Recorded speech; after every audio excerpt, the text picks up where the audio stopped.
I worked every day in my business from Taboo from 52 weeks a year for 10 years straight. Yes. And I realized that I'd made more money in my buying a home and doing the St Kilda Road property, just two things.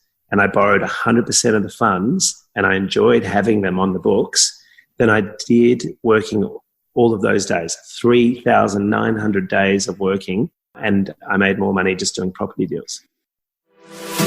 Do you want your business to grow faster? Are you feeling stuck or frustrated because you thought you would be further along by now? Wouldn't it be great to learn how the best entrepreneurs and business leaders accelerate growth through all types of deals?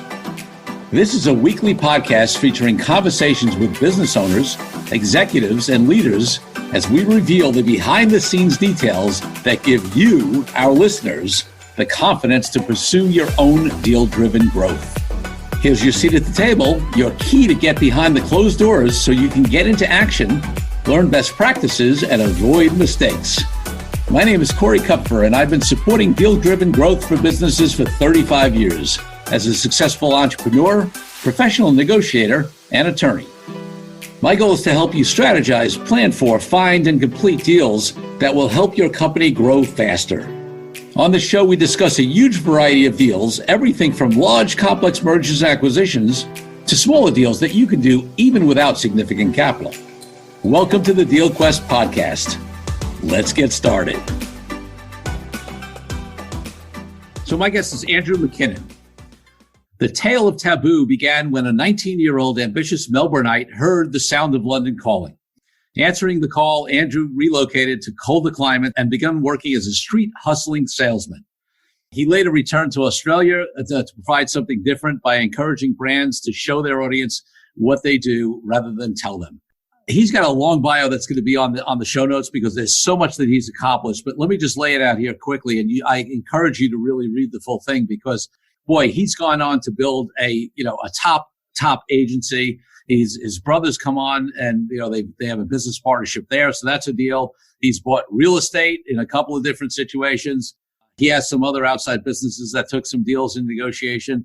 So we're going to get into all of that. I really want to welcome you, Andrew, to the show. He's a fellow EO or, Entrepreneurs Organization member that I used to be involved in a lot. So we got connected through some EO connections. Andrew, welcome to the Deal Quest podcast.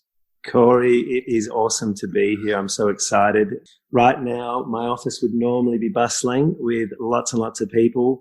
But right now, due to this COVID-19 situation, it's really just me sitting in a room talking to you in California. Well, I feel like you are far from alone, right? There's so many of us in that position now. And it's an interesting time to talk about deals and opportunities. But I'm a big believer that, there are so many super successful companies that have been born out of challenging times, or companies that have taken themselves, to the next level. And while obviously we are need to be concerned about keeping healthy and supporting other people and contributing to people who are in need, there's also a choice on how we deal with these downtimes, these challenging times.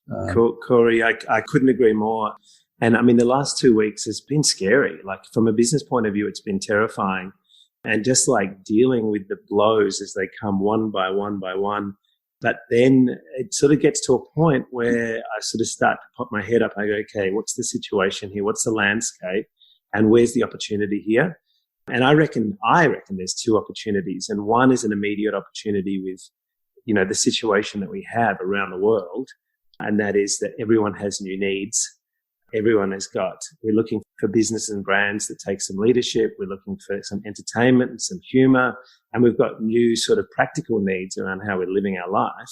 So you could sort of bundle all that. They're like our new immediate opportunities. And then the long-term opportunity is all these sort of, dare I say it, and sadly, whether it's distressed assets and businesses that sort of need propping up, property, talent.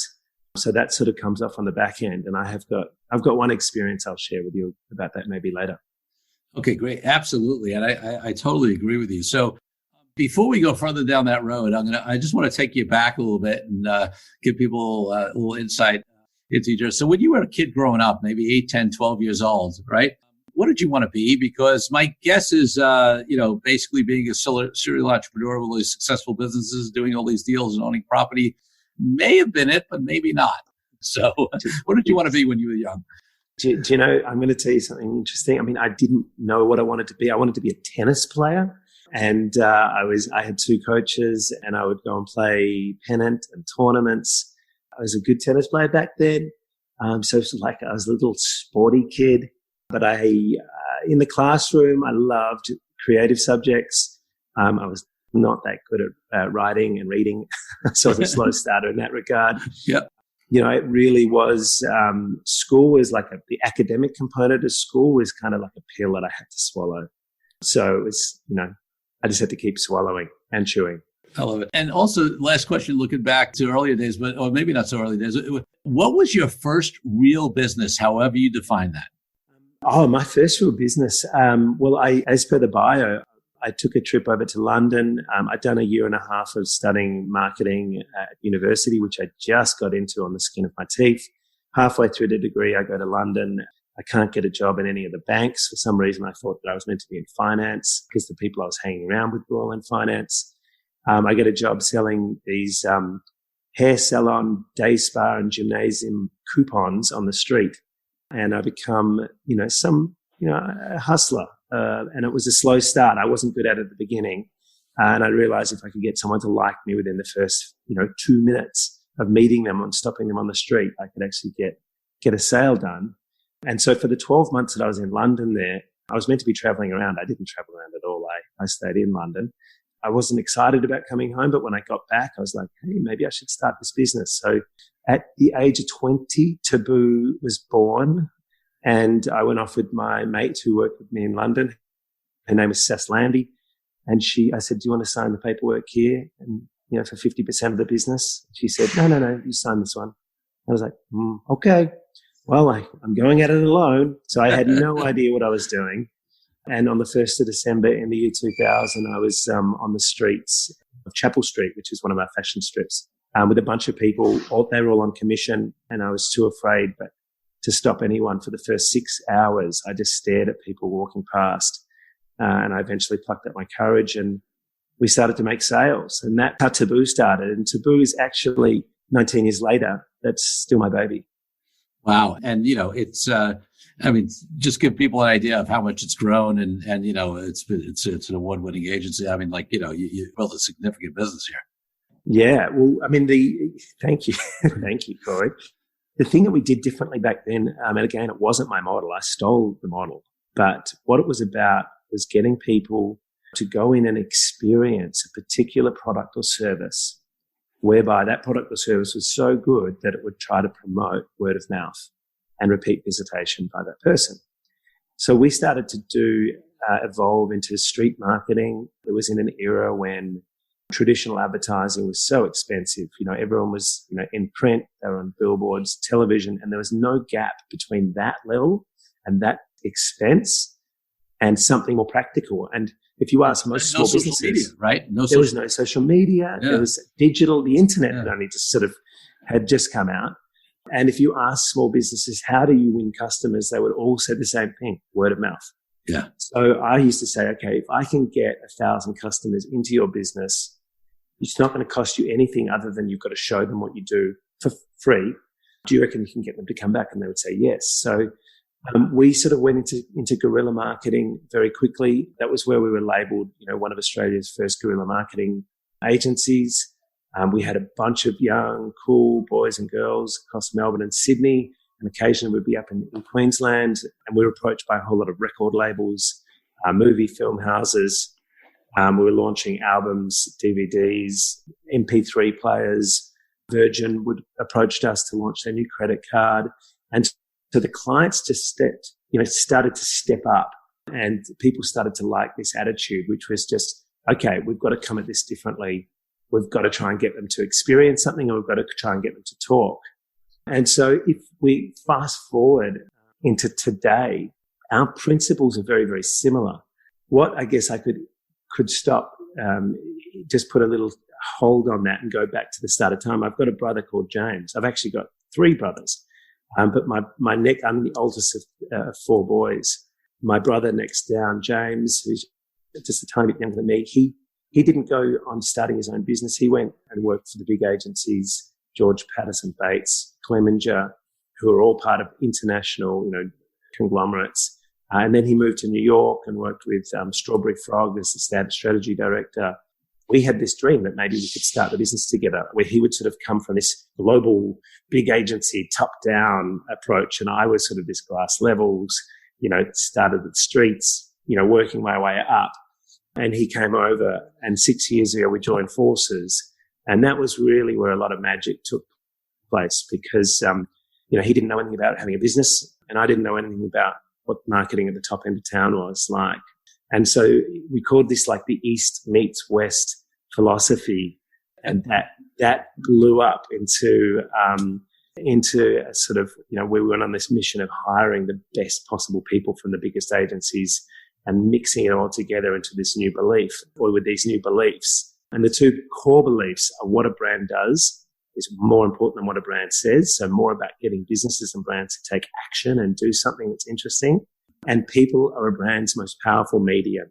And that is, we've just got to get people to love, to adopt, to share, because that's more important what another person says about your brand or you as a person than it is you talking about yourself. So the great thing is that you and your brother came together and really accelerated the growth, and now you have this big agency. Talk to me about, because that's a deal, right? When you're in a business partnership of any type, I always say it's like a marriage,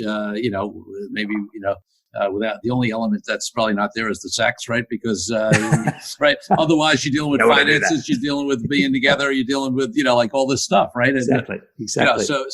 And sometimes you spend more time with your business partner than you do with your significant other. I'm not saying that's a good thing, but in the reality of the entrepreneurial world, sometimes that happens. So you have two elements. One, just the business partnership in general, and then the fact that it's with your brother, which adds another dynamic. So talk to us a little bit about that deal, so to speak, and, the challenges and opportunities of it. Yeah, that was a really tricky one, Corey, because, we both wanted it to take place. But after sort of how many years would it have been? 14 years of me doing Taboo. It's very difficult just to go, because you're my brother, I'm just going to give you, 25% of the business. Right. I just couldn't do that because that's just crazy. But at the same time, I didn't want to try and, overinflate the price. So, what was interesting was that I was trying to do a deal with him and the creative director of Strawberry Frog in New York at the same time.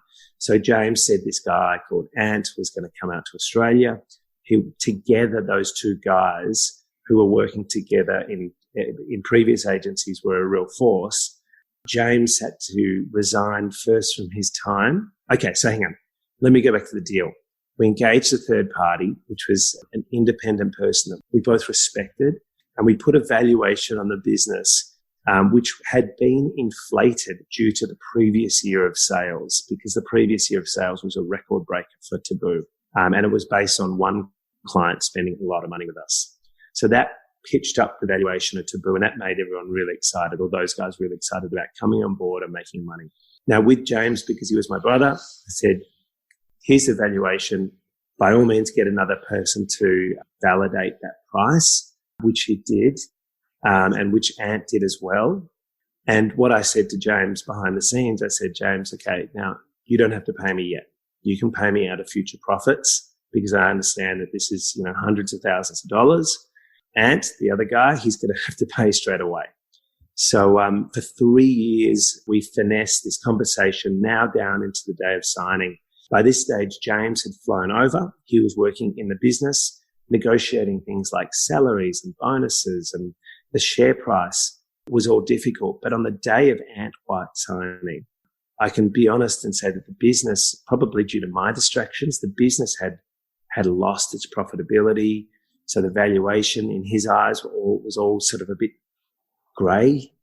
He called me up on the day of signing after 3 years of work and said, hey, I'm really sorry, but I've just been offered a huge job at another agency. And so there and there, this whole idea, this thing that we were working for 3 years just blew up in our face. And so it was just James and I. And for James, I just said, okay, he said, look, that I might get that to change the price, the valuation, because this is now a risk. And so we actually recut the deal where I put a ceiling on the value of the business and no bottom on it. And I said, whatever we do in the next 12 months, times this multiple will become the value that I'll sell you your 25% at. And if the business makes zero profit, you're going to get in here for nothing. Wow. And so we actually hit the top. We went above the top bracket together, which was capped. And then he was only delighted to say, okay, cool. Yeah, I owe you that money. So now that money still remains in credit. And we haven't discussed it often, but we know it's there. Great. One last question on this deal, and then I want to move on to some of the other cool deals you've done. In terms of, obviously you have a majority, we don't have to get into the details, but, I assume, you both contribute to decision making, but, how does that work?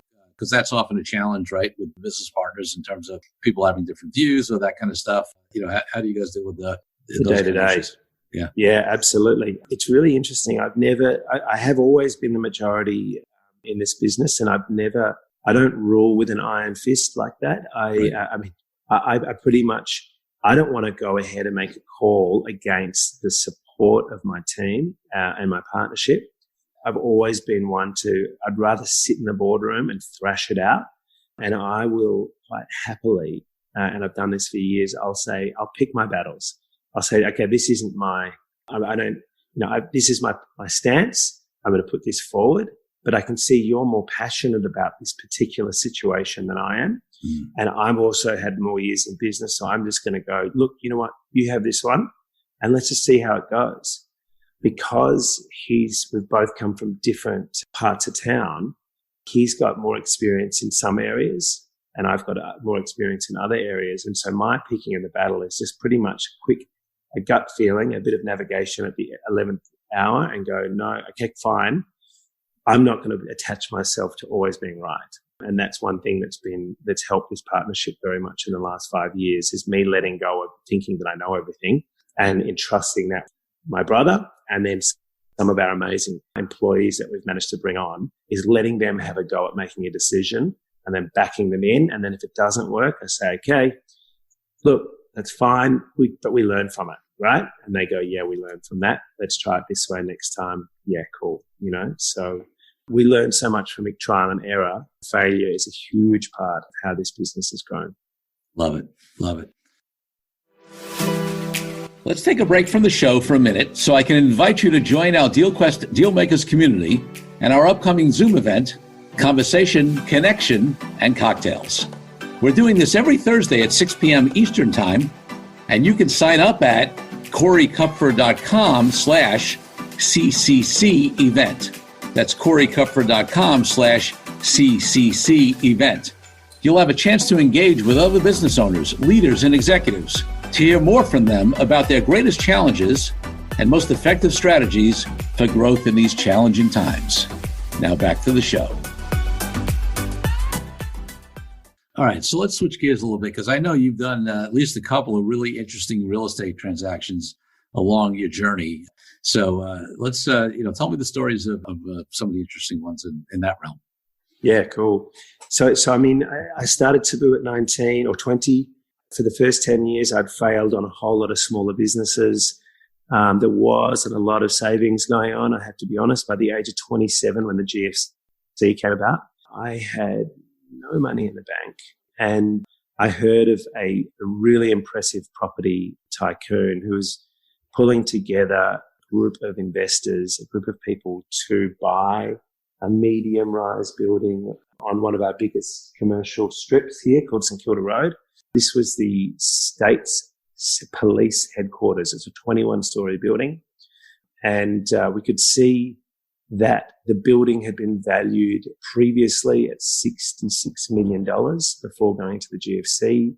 In the GFC, because the building was owned by one of the major banks and the banks needed to be liquid because a lot of people were pulling their cash out of the smaller banks and putting them into the bigger banks because everyone was terrified the banks were going to go under. Yep. And folks, just so if anybody on this doesn't know the acronym, because in some countries it may not be as popular, you're referring to the global financial crisis, right? The global financial crisis. Yeah. Okay. One of the toughest times I've ever been in business. Yes. So meanwhile, Taboo its revenue has gone to zero for 3 months. Not one client spent $1 with us for 3 months. Wow. But on the other hand, this property deal just looks so good. And the reason why the property deal looked so good was because all of a sudden the value had gone from 66 million down to 44 million.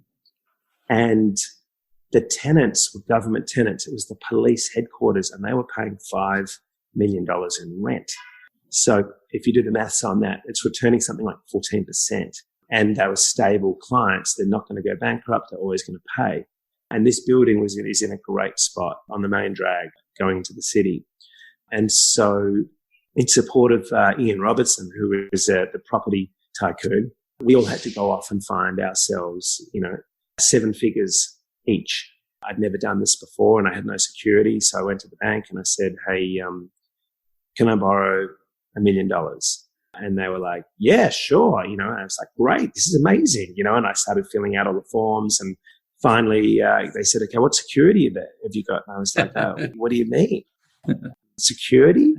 I was like, you need something just in case this doesn't work out. Right, I got it.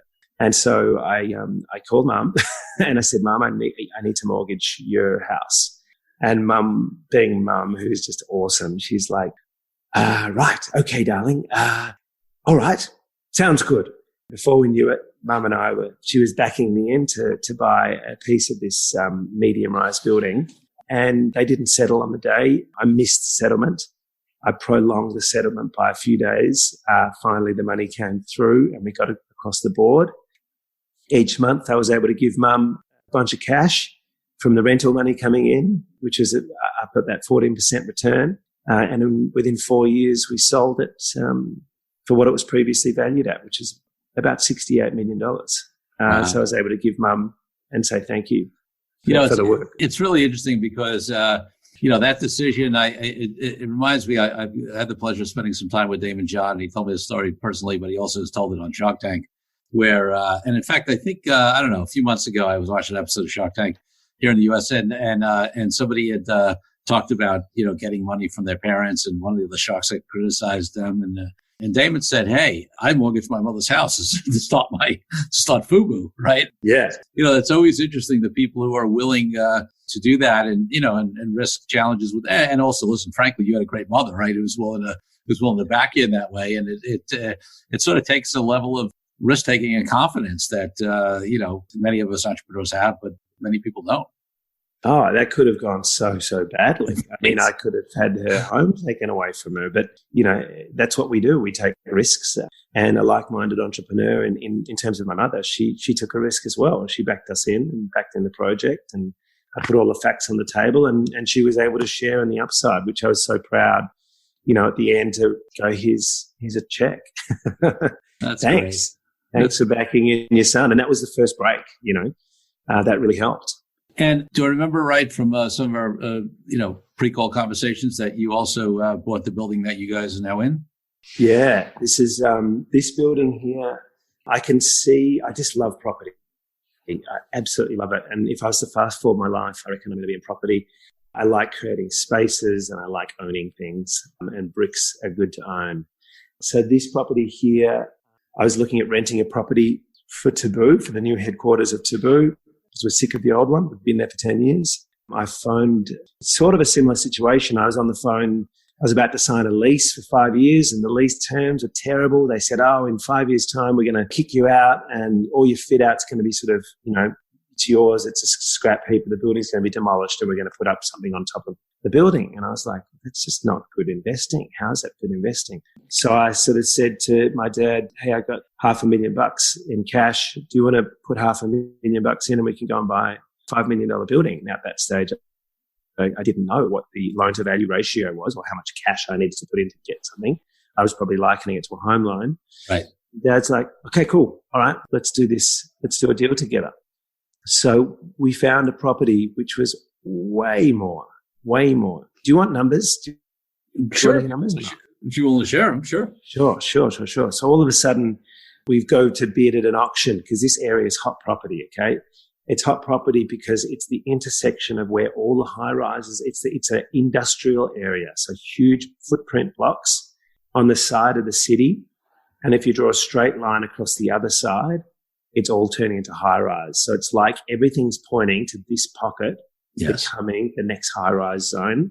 And within this area, we've got Tesla, we've got Facebook, we've got Uber, we've got all these cool agencies, we've got all these tech startups. Everyone's moving into these converted warehouses, and this has become a really cool and edgy place to work. Sure. But it means that it's a hotspot. So, and the desire to be here is very high.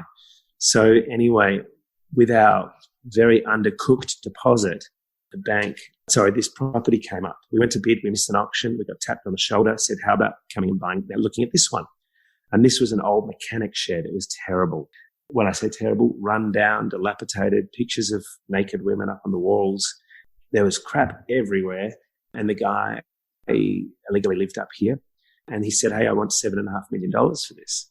I was like, shit, this is going to cost a fortune to fix. Yeah. So he stuck by his figure. He didn't budge. I said, Dad, we can't afford to do this together. We've got $1 million. We actually brought in a comedian, a famous Australian comedian by the name of Andy Lee, who he's a cool dude. He's a wheeler and a dealer. And he walked through 15 minutes and he looked at me and goes, I'll do this deal with you. I'll buy him. So I said, great. I'm sort of rubbing my hands together. I said, I think if you put in $500,000, we'll get there. Anyway, how wrong I was. We bought it for 7.5 plus the tax was 8. Then I realized we've got to convert this from an industrial warehouse into a commercial building. So that was going to cost $3 million. Yes. So I've now mortgaged my home, ripped all the equity out of that. Everyone's thrown in. So we've all chipped in and led, to the eyeballs and put in $6 million in cash, not 1.5, but $6 million in cash. And then we opened up the doors, and within about a month, we had 150 employees, not all of mine, but tenants downstairs and other businesses. And we've created this hotspot. And we've gone down the road of wanting to look at what development would look like with this project. And so we're in the process now. We've just agreed on a figure, but we've sold 50% of the building to the best developers within this area, who is another EOA. And him and his father have bought 50%. And we've done an open table transaction. It's been very much, we're not getting an externally valued. We're going to tell you the price, and we're going to tell you why the price. And part of the reason why is because we're putting in a little bit of a kicker for us. And so we've signed the heads of agreement, and we've agreed on the price. And we're going into business with this EOA, father and son, called CoBuild. And in 3 years' time, when these leases are up, we will be putting in a permit to go to 10 stories, and it will be hopefully building by 3 years. Oh, that's great. So it's already, I assume, and you don't have to disclose any numbers on this side, but let's just say I assume that the mortgaging of the home and going all in on that is going to pay off, yes? Yes. Yeah, it's going to pay off. The problem is, it's a longer play, we're not going to get this out quickly. And even when we build it, the mission is to rent out, to have tenants and to create a community of businesses. So, homes a little bit lacking equity at the moment. Instead of doing a renovation, I've just painted it. I love it. That seems to be a pattern with you, Andrew. I don't know if you want to have a home close to you, it tends to get mortgaged, but it also tends to pay off. That's right. I mean, I heard this at a very young age. When you need money, loan it. And when you can't loan any more money, loan some more money. So just keep borrowing more and more money. And that's been my sort of thing, even just down to $100,000, I'll try and revalue something, remortgage it. Find $100,000 and I'll try and invest that into something that's going to turn into $200,000.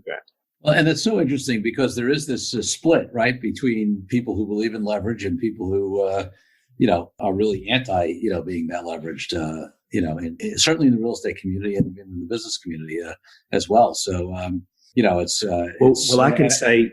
Good.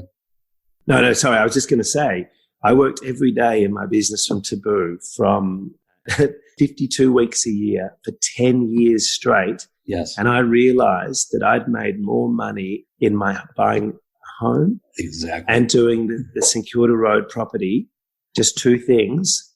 And I borrowed 100% of the funds and I enjoyed having them on the books than I did working all of those days, 3,900 days of working. And I made more money just doing property deals. And I'll tell you that's pretty common. Certainly I think that's more available in in cities, right? Where real estate does appreciate that kind of stuff. I've seen that. I mean, most of my clients, whether it's as a lawyer or, people I know in the entrepreneurial world, not most of them, but a lot of them have had that scenario where, I do a lot of M&A and that kind of stuff. And, we also do some stuff on the real estate side. And I've had many clients where they sell their business and the building and they get, X for their business and they get 10X or 50X for the building, Exactly. And so someone's, one of the things of advice I give to people, I just say, everyone should be in property. It's not a full-time job. It's a side hustle. And even if that property is your home, the home here in Australia is a tax-free investment. And if you buy well and you can add some value to it, you buy the worst house in the best street, you can make money on the home really quickly. So that was my introduction. Actually, the introduction was earlier with the mortgaging of mum's apartment and the building. But once I had a little bit of value, I remortgaged and ripped it out and did something else with it. And that's the way, up and away. And it's the first one that's the hardest. And then the next ones sort of can flow on. Love it. All right. So let's close with one more deal story, just because it may not be your biggest deal, but in some ways it's the most interesting because it involves an island, right, in the middle of the of a river here, and it's it's totally separate business from what you're running. So let's hear that story before. Do you want to hear that story? Yeah, I would love to. Yeah, sure. Yeah. Okay. So I was consulting for one of the political parties here, and I put on a suit and went into Parliament House, and they were trying to work out how to win the election, and they were sort of had me at this round table, and here I am talking about what I think is cool and what I think the city needs. And this one politician came and tapped me on the shoulder. He said, "Hey, I've got an island." I was like, "What do you mean you've got an island?"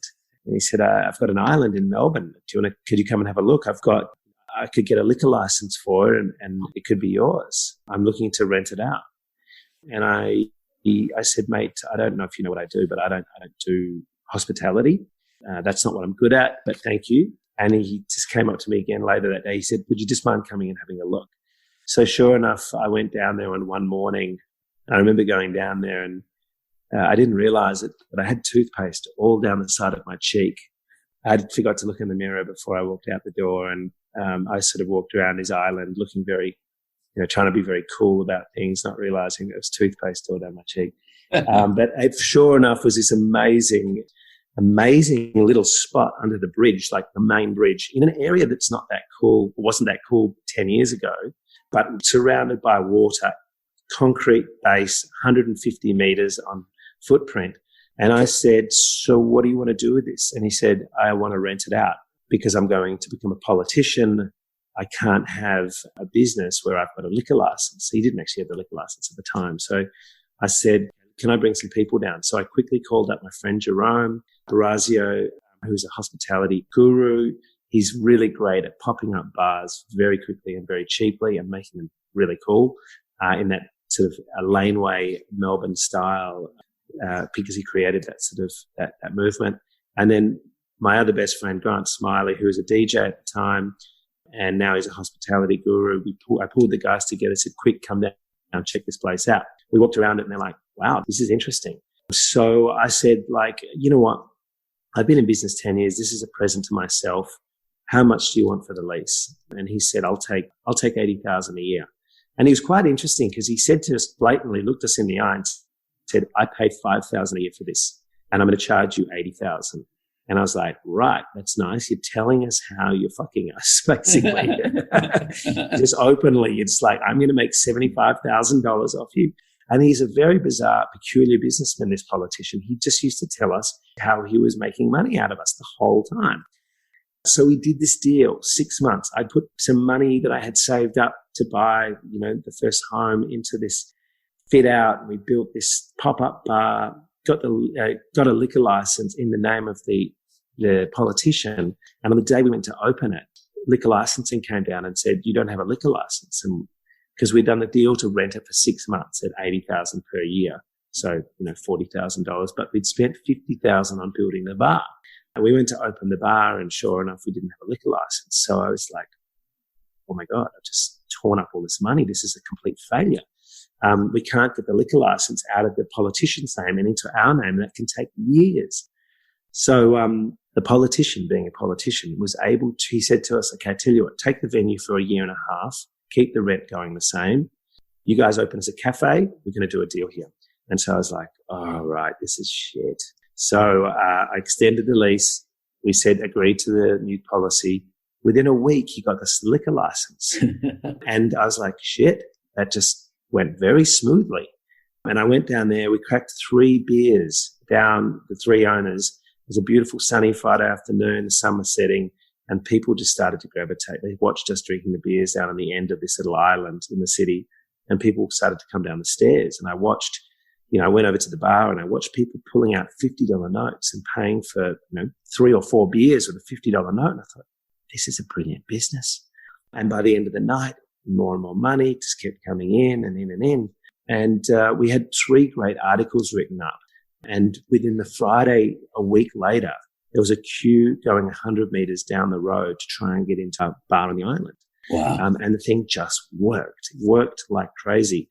And so I looked to the guys and I said, let's extend this deal. At the time, the politician said to us, before we opened, he said, do you guys want to buy this off me for $300,000, the $5,000 a year peppercorn rent? I've got it for 20 years. Do you want to buy this lease off me for $300,000? And we said, mate, no way. We're going to see. But all of a sudden, this thing just worked. So we said, okay, we'll buy it. We'll buy a 6-year lease off. So we sat down and we negotiated. He wanted $100,000 for 6 years. And then at the end of the 6 years, he says, I want the books and I'm going to sell the business, your business. And I said, no, you're not going to do that because I'm going to run the business into the ground. I'm not going to let you do that. I said, we got to a point where we negotiated 50% of the business he could sell our business for at the end of the 6 years. But it meant we had to leave. After 1 year of doing that deal and a record like this bit bar was just pumping, we said, you know what? We've got to get rid of this guy. Yeah. And so I called him up and said, okay, I'm going to write you a check for $1 million to get rid of you. And he said, I want $2 million. And I was like, mate, come on. This is to sign over the head lease, where the head lease only pays $5,000 a year to have 150 meters property in the middle of the river, right in the heart of the city. And he said, I'm going to sell you 21 years of the rent in advance. Let's just look at it that way.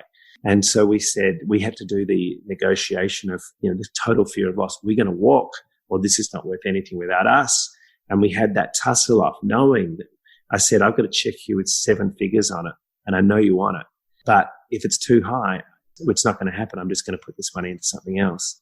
And sure enough, he came back to us and we agreed on a figure, which is just call it in the middle, appropriately. And 10 years later, the venue is one of the most iconic venues in Victoria. Most pictures, if you Google Melbourne, you'll see our bridge with our venue, and it's been published all over the world. And it's been a wonderful little business, and it's great fun to go down there and sit and enjoy a beer and look back at all the deals that we've done over the time. I love it. I assume you don't run that business, right? So you get to, that's mostly passive for you, right? That's exactly right. The 3 of us, we call it an internet business, actually. One of the partners lives in the country. One of the partners is in LA. And we just work with a great CEO, a great venue manager. And we empower her name's Storm, to go and make magic down there. And the business, it's just a hot spot. So sadly, it's closed at the moment due to the coronavirus. And we've packed up. It operates 365 days a year, so it's closed for the very first time in 10 years. Wow. One of the reasons I do this podcast is to really encourage people to, one of the premises is that every single business tries to grow organically, and they should. You got to be able to, have sales and marketing. You got to be able to sell a product or a service, right? Or else you can't be in business.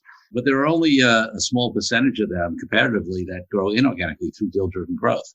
And you're such a great example of, we haven't talked about the organic side. I mean, you've done all kinds of things, I'm sure, in sales and marketing, and built up clients and done all that kind of stuff. And you would have had a very nice business with just your organic growth. But when you add the deal-driven growth on top of it, look where you've gone. And that's my message to a lot of our listeners, to say, hey, do both. Look at the deal-driven opportunities as well. Corey, this is the first time anyone's ever summarized it for me like that, but you're absolutely correct. Yeah. I really enjoy, I believe in an organic growth because it's safe and it's secure and it feels like, it's natural. But at the same time, I wouldn't have got ahead without having to crunch, to bust a few things and break bits and move myself into particular areas that I could see more rapid value being created. Okay, so Andrew, so that's great. And you've given so much value here. You're an inspiration, I think, to entrepreneurs who see the value, who hopefully after this, if they haven't before on all my other episodes, see the opportunity for deal-driven growth. If people want to find out more about you and your companies, what's the best place for them to go? Yeah, taboo.com.au is our agency website. But by all means, you can find me on LinkedIn. And my name. It's Andrew Mackinnon, Mackinnon. I'd love to connect, reach out. Excellent. Fantastic. And so my final question on the podcast is always about authenticity. And for me, authenticity is one of my highest values, and it's not about external morals or anything like that. It's about sort of alignment within a truth, getting clear on what we're here for and making decisions from that aligned place. What does authenticity mean to you, and how does it apply to your life and business? I've just learnt from the very beginning that being a real human wins more points. It wins trust. And when people trust you, they like you and they're willing to work with you. And I believe in vulnerability with authenticity. So if authentic means I'm feeling on fire, I'm feeling great, or authentic means I'm hurting a bit, I'm sad, I'm feeling flat, just being real and being present with people and always sticking with the policy of the truth, trying not to be tempted into exaggeration and being too slippery and salesy and pushy. Just keep it real and put it out there. And then you'll end up finding real people that are vulnerable, present, and that are kind. And then you end up building a great network of wonderful people that you end up doing business with and being friends with. Absolutely. Wow. It's been such a pleasure to have you on the podcast, Andrew. It's been awesome, Corey. Thank you so much for having me. Thank you for joining me on this episode of Deal Quest, where we help you discover the genius of deal-driven growth.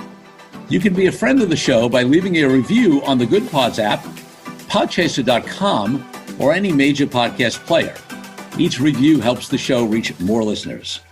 If you're ready to take your deal making to the next level by becoming a master negotiator, head over to Amazon or Audible and grab a copy of my best-selling book, Authentic Negotiating. Then connect with me on LinkedIn and let me know your thoughts. I'm Corey Kupfer. Until next week, wishing you the freedom that I know your Deal Quest will bring.